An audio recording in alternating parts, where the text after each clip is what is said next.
Менің каналыма қош келдіңіздер. Мен Тараз қаласында тұрамын. Қазір жаз мезгілі, сондықтан жазда Таразда не көп, той домалақ көп. Мен мына 2 метр штапель матаны құдалыққа деп арнайы сатып алдым. Метрі 3000 теңгеден 2 метрді 6000 теңгеге алдым. Түсі ашық, сары. Мына телефоннан жөнді көрінбей жатқан шығар. Выкриканы Бурда журналдан түсіріп алдым. Мен матамды пішіп алдым. Выкрикаға салып, рубашканың выкрикасына салдым. Алды рельефный шов болады алдында. Мынандай 4 полоска қиып алдым. Ол не үшін десеңіздер, оны мына етек жағынан беліне дейін тігемін. Бұл полочкаға мен бағанағы пішіп алған полоскамды тігемін. Низынан бастап, міне белгілеп қойдым бұлақ нелермен, инелермен. Бұл полосканың ені 4 сантиметр, ұзындығы 80 сантиметр. Мына 2 деталь передтің боковой часть дейді, боковая часть переда дейді. Бұл рельефный шов. Мінекей бағанағы 2 полоска алдына кетті. Енді мына 2 полосканы осы етегінен бастап, мына беліне дейін тігемін. Только мына рельефный шов жағына, боковой жағына емес, мына рельефный шов жағына тігемін. Полосканы тіктім. Мына жағына оверлок жасауға болады. Менде оверлок жоқ болғандықтан пиковать еттім.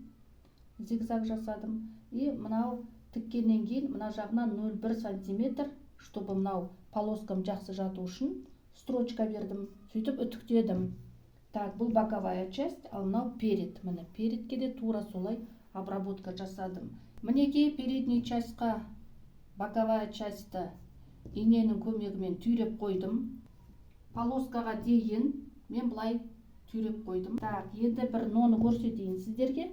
Мінекей, мына боковая часть пен передний часть. Мен оны бүйтіп инелермен скалить етіп қойдым. Мінекей, мына боковая частьтан менде мынандай артық полосканың мынандай артық бөлшегі шықты.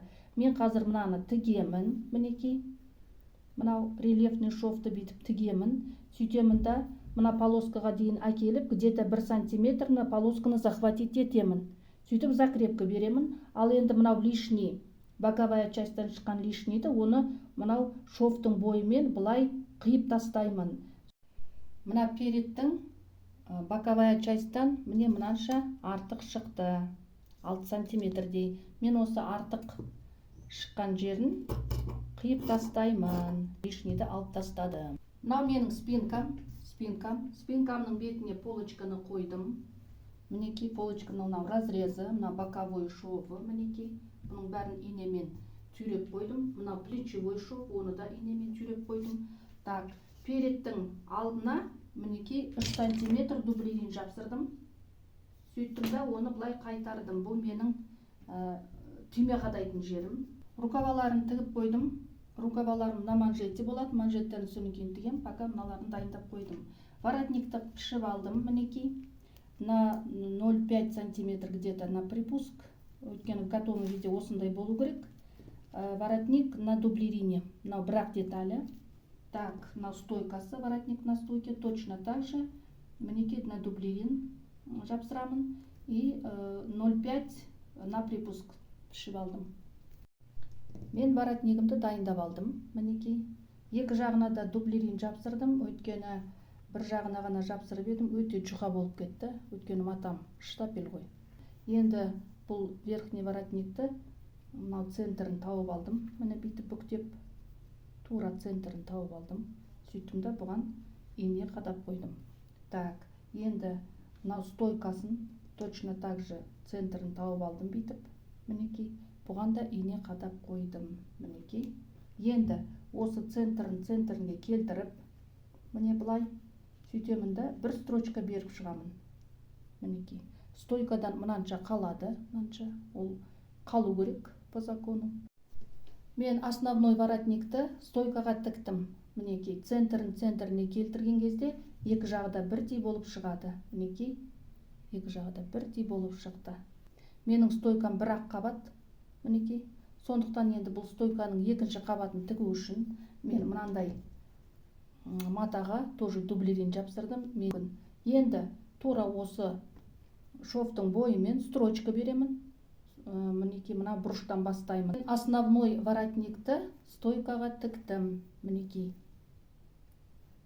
Так, мынау стойка воротнигім, мынау основной воротнигім, мынау стойканың екінші жағы. Енді аударып көреміз. Мінекей. Воротнигім дайын. Воротнигімнің центрін екеуін екі бөлік ине қадап белгілеп алдым. Міне бір бөлігі, мына екінші бөлігі. Енді бұл воротникті тігу үшін мынау спинкадағы центрді де инемен белгілеп алдым. Так, мен сіздермен лайфхакпен бөліскім келіп тұр. Егерде мынау воротникті тіккен кезде воротнигіңіз сәл кішірейіп, мойныңыз үлкен болып кетсе, онда бір строчка жүргізіп жіберсеңіздер болады. Мына горловинаға сонда ол жиналады. Мінекей. Стойканың астында көрінбей қалады, және де қатты складкада емес. Міне осындай лайфхак бар. Енді мынаның бір бөлігін аламын да, центріне келтіріп, мінекей, сөйтіп бұратыла тігіп шығамын. Мінекей, горловинасына воротникті тігіп шығамын. Воротнигімнің бір қабатын тіктім, мінекей, стойка воротниктің. Мына жақтарына рассечка бердім горловинасына.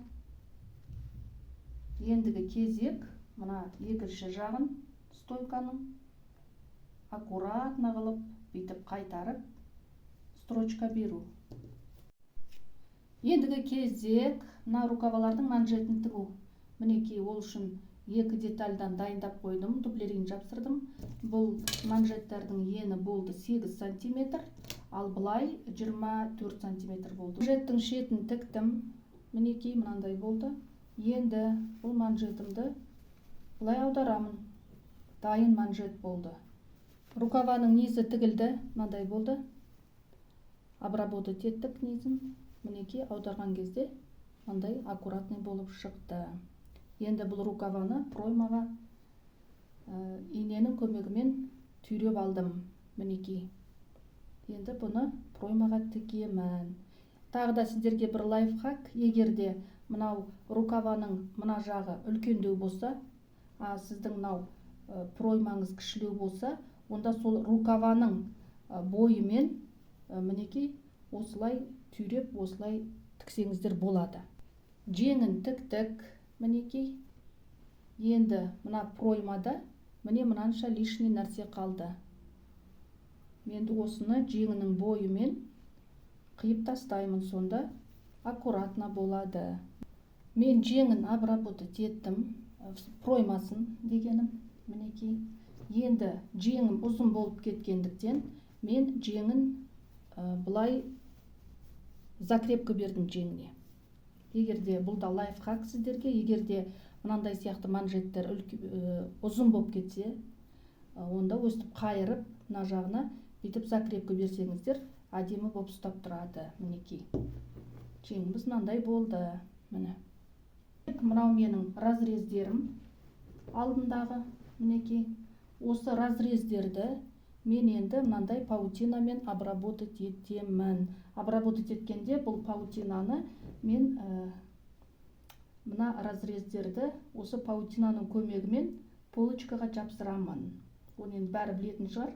Мінекей, мына паутинаны былай қоямын да, мына разрезді былай қойып үтіктеймін.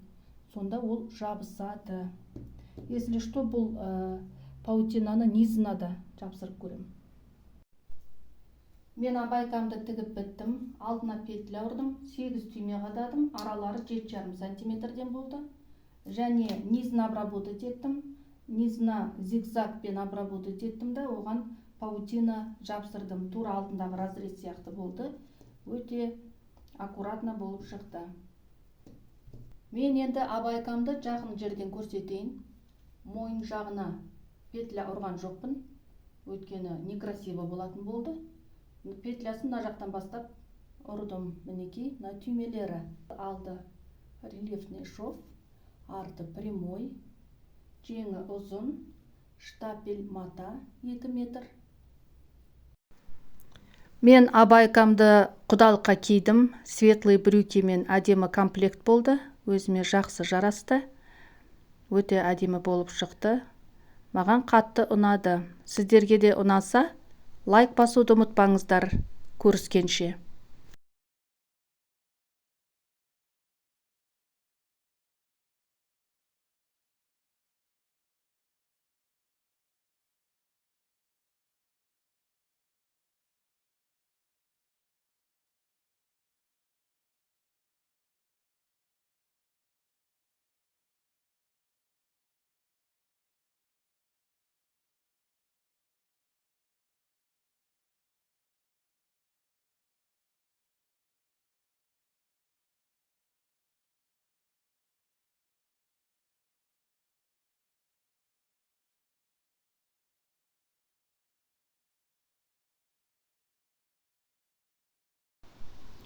Мен абайкамды құдалыққа кидім. Өзіме өте әдемі жарасты.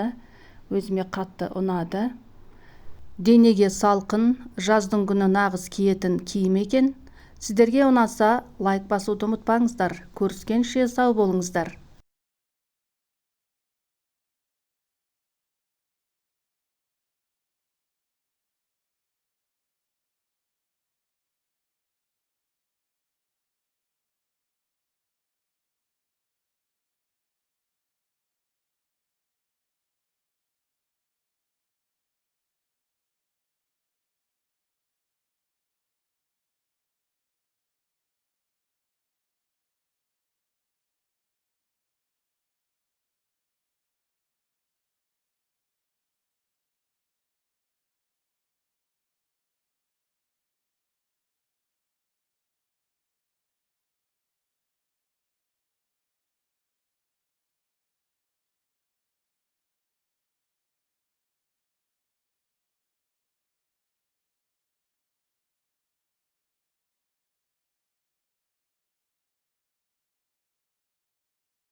Мен тіккен затымды құдалыққа кидім.